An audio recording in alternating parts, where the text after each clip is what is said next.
किसान के सबसे बड़े संगठन अखिल भारतीय किसान सभा से हूँ। साथियों, मैं यहाँ पे कुछ पॉइंट वार बात, यहाँ सुधीर जी यादव बैठे हैं, अपने पोल्यूशन कंट्रोल बोर्ड के आरओ हैं झुंझुनू जिले के।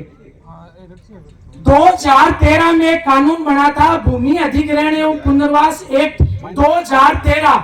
भूमि अधिग्रहण एवं पुनर्वास एक्ट 2013 में एक लिखा डिफाइन था कि सार्वजनिक क्षेत्र के 16 जो उपक्रम हैं उनको छोड़कर अगर किसान की जमीन का अधिग्रहण किया जाता है तो 80% किसान की सहमति जरूरी है।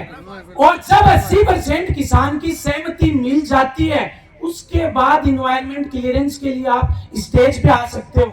आज स्थिति है कि जितने गांवों की जमीन जा रही है, ये तो बताया गया कि ये गांव है, कोई किसान यहाँ है क्या जिसकी जमीन की सहमति इन्होंने ली है?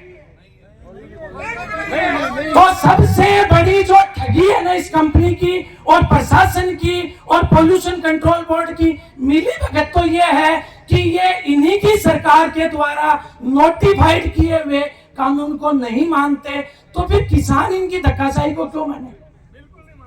दूसरी बात, 400 हेक्टेयर जमीन का ये अधिग्रहण कर रहे हैं। कैलाश जी ने बताया उसके अंदर 1000 से ज्यादा किसान विस्थापित हो रहे हैं, तो आप रोजगार क्या उनको दोगे?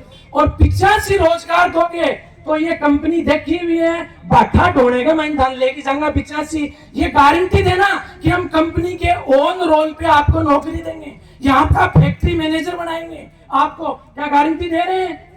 मजदूरी तो था, खेत के महीने मजदूरी आज के लिए 1200 रुपया मिला जाती सांगने की, 250 रुपया 12 घंटा नौकरी कराऊंगा। यही पोल्यूशन कंट्रोल बोर्ड के और ये लेबर बोर्ड के अधिकारी यहाँ पे बैठे हैं, इनको पता है कि 48 घंटे से ज्यादा हफ्ते में मजदूर से काम नहीं करा सकते।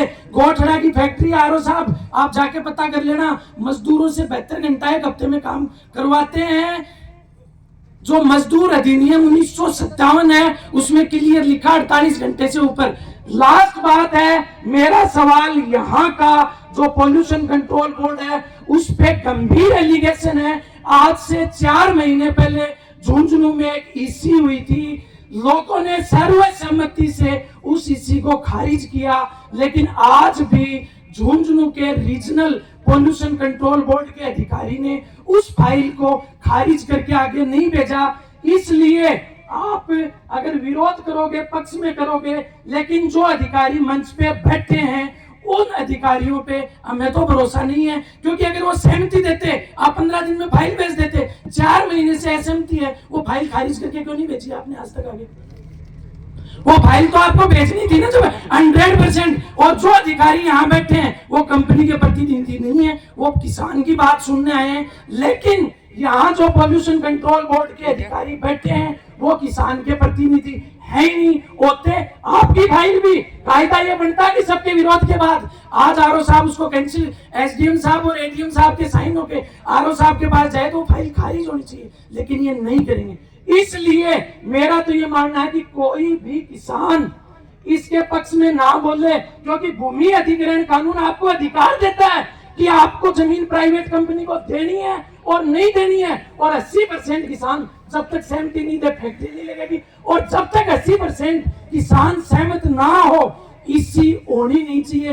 कानून सम्मत इसी तब होगी जब 80% किसान सहमत हो। ये कानून का मखौल है और सब लोगों से निवेदन है कि कोई भी आदमी इस इसी के पक्ष में ना बोले। मैं तो एक किसान के बेटे की यही आवाज है।